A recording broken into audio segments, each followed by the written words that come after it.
You know, meron mo tayong install dito ng ilaw, dalawa to.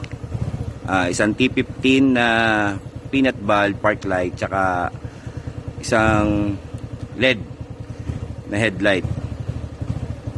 Sa skydrive sport 115. Parklight po na. Po yung Parklight niya, puti. So, ang pwede lang po kasing Parklight sa atin, puti tsaka dilaw. Alin lang po sa dalawa na yon. So, ito, purong puti po ito. So, ayan po yung bugay niya sa puti.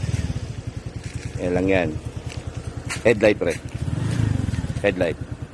Yan po yung low yan. So, yung low po niyan, yellow. So, ito po yung bugay niyan. Yan po yung yellow niya. So, yung high. Yung high naman po niya, white. So, pure white po siya. So, nakakasilaw siya kung tititiga mo, syempre. Pero, yan po yung high. Yan po yung low. So, baka inaano nyo, masyado akong malapit sa motor. Gawin natin, lalayo tayo sa motor. Yan po yung low niya. Yan yung high niya. Okay? So, dun po sa mga interesado, PM na lang po. Salamat.